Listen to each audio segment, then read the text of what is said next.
Thanks for listening to Entre Nito, the show where we help you live the Nito life. By listening to Entre Nito, you'll learn how to develop multiple streams of income. You'll hear amazing stories and takeaways from professionals in their field. And you'll learn more about yourself and how you're wired. The average person spends 90,000 hours at work in their lifetime. Student loan debt is at an all-time high, and 41% of all divorce is based on finances. If you feel like you're surviving, but you wouldn't exactly say you're thriving, then you've come to the right place.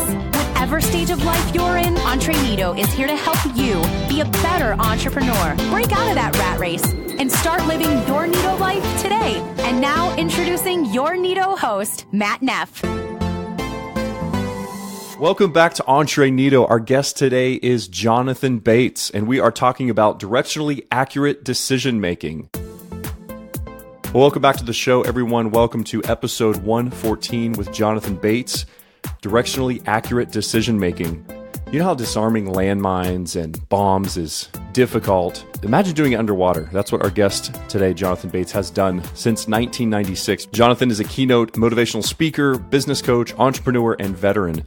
Jonathan served in the U.S. Navy as a Naval Explosive Ordnance Disposal Officer, aka the Bomb Squad. And it's underwater, which is insane, since 1996, and has a passion for helping people execute their goals with precision. Today, we talk about how JB taught people how to disarm IEDs, underwater mines, and other explosives with 100% reliable results all over the world. For more information on Jonathan, make sure you check out his LinkedIn page, as well as askeod.com/stop BS. BS is for bootstrapping. Calm down. That's what the BS stands for, at least in this episode. So we're super excited to have Jonathan on. He's a great guy. Really interesting. You're going to notice a lot of birds. When we recorded this, he was surrounded. I think he was in an aviary when he was recording this. But so enjoy the sounds of the birds. It's very peaceful. It's very relaxing. And as always, make sure you check out Brad Lomenick's book, H3 Leadership. Be humble, stay hungry, always hustle. Excellent book. Excellent talks. We interviewed him a few weeks ago on identity, calling, and assignment. Great stuff. If you haven't had a chance to yet, check that out as well. And as always, thank you so much for supporting the show. Thank you for everyone that's giving and supporting the show through Patreon, liking our YouTube page. I so appreciate it. So thank you so much. For more information on the show, you can check out entreneato.com. That's ENTRENEATO for more information. Now on to the interview with Jonathan Bates. Welcome back to Entre Nito. My guest today is Jonathan Bates. Jonathan, welcome to the show. Thank you so much for having me. I am super happy to be here. You came highly recommended from previous guests, Scott Beebe and others.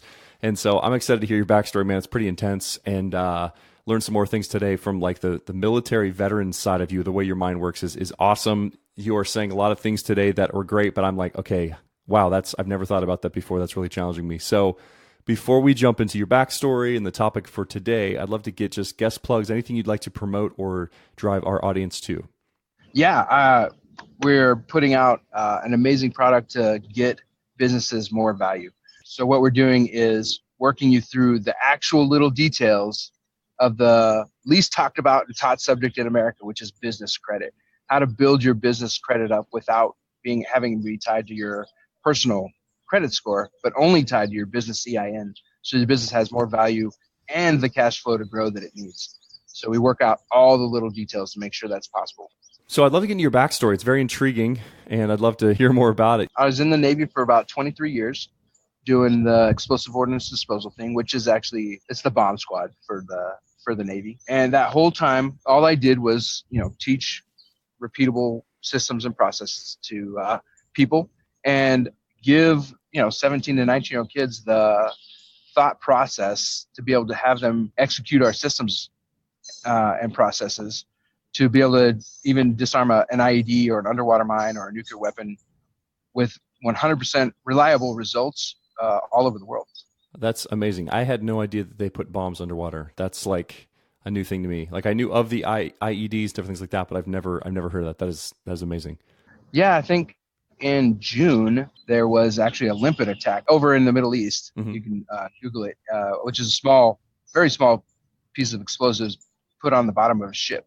And those are some of the things that we removed. But there was a lot of damage done to some ships out there underwater. So that's incredible about training 17 to 19-year-olds how to do this. What can you share about that? Yeah. Well, I mean, there's so many things, and I've had the most blessed career. Like I said, I was able to take everybody out and back safely. But the most important thing is to be able to teach them how to make directionally accurate decisions. So one of my favorite examples of this is when Michael Jordan, who everybody's heard of, he's an okay basketball player, right? Right. Yeah. So at one point in his life, he walked up to a basketball court and stood next to somebody who was like, what is that? What are those guys doing? They look like they're having fun. And it was the coach of the basketball team. He looked down. He's like, you never heard of basketball? And he's like, no. And he's like, well, let me tell you about it. And he described to him, the value and what your life as a basketball player could look like. And he bought in. He was like, yeah, that's what I want to do. Mm. And then he said, are you sure you want to be a basketball player? And Michael Jordan said, yeah. And he said, okay, let me show you the rules. And so he showed him, all the rules of basketball. Like, this is the edge of the court. This is how you dribble. This is the free throw line. And he gave him the guidelines so that Michael Jordan could be the best basketball player that he could be. If nobody had taught him the rules, he'd just be out there fouling, and he wouldn't be a good basketball player. Sure. He was only able to be a good basketball player and make the decisions that he needed to make to win because he knew the rules and how to think through the game. And so that's what we're talking about for directionally accurate decisions. For my businesses, we have, and it should be unique, to each business owner, but I have 3 values that I teach my employees and my customers. Mm-hmm. And the first one is great relationships with great people. Every time I've ever gone out to do anything dangerous, it's always turned out better when I was with amazing people. The second one is doing well by doing good, because I believe that everybody who does well can do more good. And so I promote things that make other people, that help other people do better in life. And then the last one is being relentless. And that means relentlessly open, relentlessly honest, relentlessly trying to improve. Anything that we do, we're never going to quit. And so all of those things applied all through the military for me. And when I taught my junior sailors how to think that way and use those as filters, just like Michael Jordan did, to play basketball, mm-hmm. He wasn't gonna foul somebody because that would slow down his game. And so if you were out teaching somebody how to take landmines out of the ground, you were out there trying to build a relationship with these people so that they would trust you to do something super dangerous. Yeah. You know what I mean? And so that's the value. As a business owner, you want your employees to have these filters, and the employees in my companies, every single day I ask them that I meet with them, I say, hey, give me some big wins and how it relates to our core values. And they would say, hey, I was on this amazing podcast with this amazing podcaster, and you know what? We really hit it off, and I think we're going to go ahead and stay in touch. And what that did was build a great relationship with a great person. And so that is a decision that I encourage them to move forward. And I've given them the values, and they know that they can move forward with confidence and accomplish, directionally accurate decisions. If they had said, hey, I met this guy and he did podcasts, but I didn't really talk to him too much, that's not a decision they would make because it doesn't meet that value. And so what this does is help you hire easier, help you have less problems with your employees when you teach them the filter of your values to run their decisions making so that they can get the same results that you do without you being there. That's good. So it's all about finding those values and those rules first, understanding the game, so to speak, in a sense, like with Michael Jordan, the illustration you used earlier. And once they know that, then they can be confident in what they're doing. Because it's like what you said earlier, like you're training these guys, junior sailors, is that what you call them? Yeah. With that, it's like in basketball, if you make a mistake or do something wrong, you get a whistle, you might have to ride the bench, or might be, the other team gets the ball, whatever it may be. But with what you're dealing with, like you have to know what you're doing because it is like, could be life or death. On almost every occasion it is. Wow. So, yeah. But we deal with that the same way that you do playing basketball or running your business. There's a system and a process to mitigate and minimize risk. But all of those decisions that happen within there are according to the values that I've given them. So the Navy has regular core values. They're called honor, courage, and commitment. And those are great. We run every single decision by those as well. If it's not courageous, then we're not going to do it, that sort of thing. But those are in business. and life, those are kind of benign. Nobody's going to remember honor, courage, commitment unless you're in the military, and you've had to repeat it 1,000 times. Let me ask you a question. Have you ever worked for anybody that had a core value? Sure. What's the first core value that pops to mind when you did? I would say sales, productivity, making money would be, which sounds kind of bad coming off the front of it. But yeah, it was that. It was very clear, we're paying you and we want to grow our business and our company. I would say the second one would be customer service. Make sure you're taking care of your customers. Those are probably the top two that jump out at me right now. Yeah, and so those aren't super generic, but the example that I was trying to get to was those were something that meant something to you, like that had a deeper meaning, like you kind of described it a little bit. Yeah, so sales is important. This is why we're paying you. And somewhere in there, you found some value for you inside of that value that they were teaching you. Whether it was, I'm going to move my family closer to my goals if I accomplish more sales, because that's what we do here, or something of that nature. I'm trying to get to where my employees and my customers identify with my values. And so if they support them, then they are all in on moving myself and themselves and my business towards the goal, the final vision that I want to be accomplished. It's a clarity thing. And if there's not clarity, then it's like your customers and your bosses, whatever part you're playing in the company, are confused, and you can't really take ground like you want to, because they're like, wait, what are we doing? And they're second guessing. And I think that having that finality, having that clarity as a leader is liberating to people that are working in a business or whatever organization, whatever it may be. Yeah, 100%. Liberating is actually the key word there, because imagine trusting your employees enough to do what they're supposed to do. Right. Yeah, and they know that you trust them. How much farther and harder are they going to work because they agree with the values, and they are moving themselves towards where they want to be in life by moving you towards where you want to be in life, because everybody's on the same page. Sure, absolutely. And it seems like you can move faster as long as everybody knows what the goal is. If you're having to go back and forth and reiterate and make sure it's, any gray areas, it's going to take a lot longer. Yeah, 100%. And the value of this, not only is your customers, that's what we've been focused on so far, your employees, but the real true value is the customers.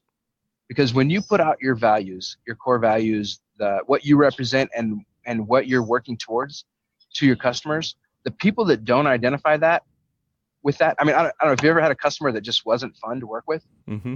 Yeah. They were a hassle. Sure. And they were a hassle because deep down, they didn't have the same goals as you or the same values. And that's what we're talking about here. So when you identify those to begin with and put those in the forefront of everything that you do, people know what you represent, how you're going to deal with their customers, how you're going to deliver your product. And it's going to be up to these standards that you've set. And if they don't like those, they'll just move on. And so you don't even have to waste time or money or energy or effort on the people that are going to be a hassle.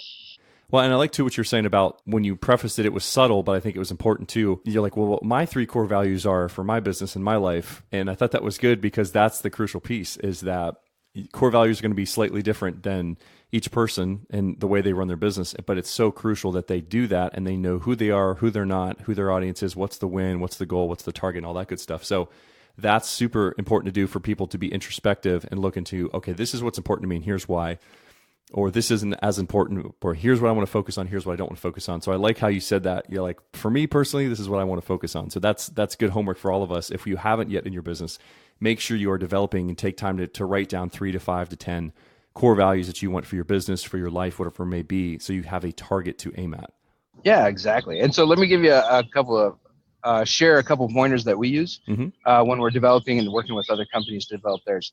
The first one is whatever fires you up and your employees up, and open up to your employees. If you're, if you already have a business, if you're starting it, talk to your best friend or your wife or your husband and figure out what fires you up and write all those things down. Like you just said, write down, 5, 10, 15, 20 core values, and then look at them and read them out loud to the people that you trust. And because when you read things out loud, they sound different than they do in your head, and you'll eliminate some instantly. Then look at them again, and there's going to be some that go together. You know what I mean? That like this represents that. This is kind of an offshoot of that. And then you consolidate as many as you can. And then you go ahead and read them again out loud and see how they sound. Because I'm only going over this because I hate mystery. I hate it when people are like, make core values. And you're like, what? How do I do that? Right.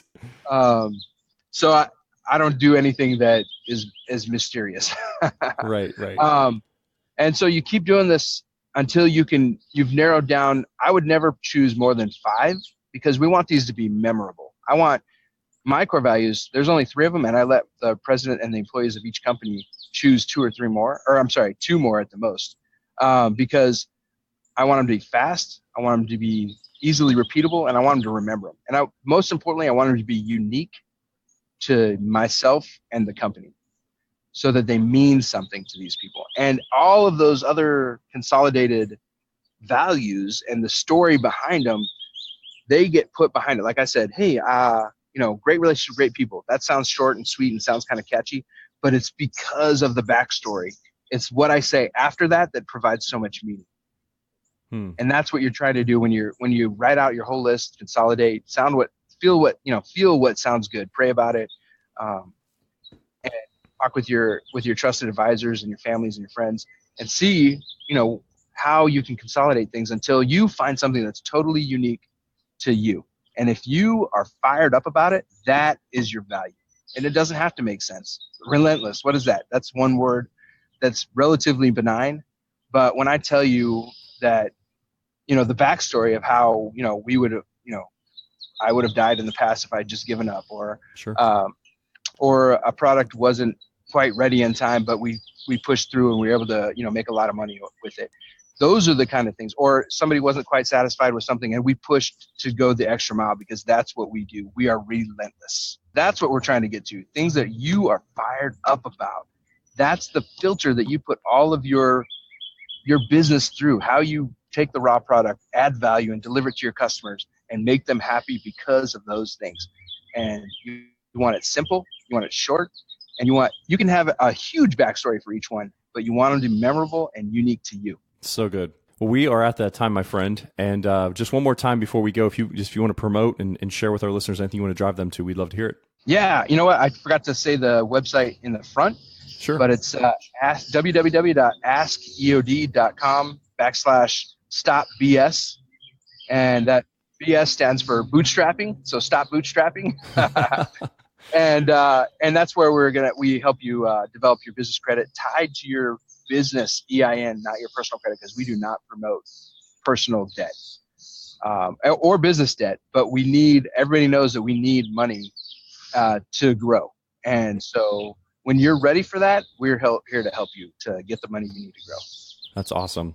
Well, we will put that in the show notes as well, so people can go right to the link that you mentioned before, just in case they're driving. But yeah, thank you so much, Jonathan. This has been great. Thanks so much for your time today. I appreciate it. No, thank you, Matt. I really appreciate you and your audience and this opportunity to share what's important to me.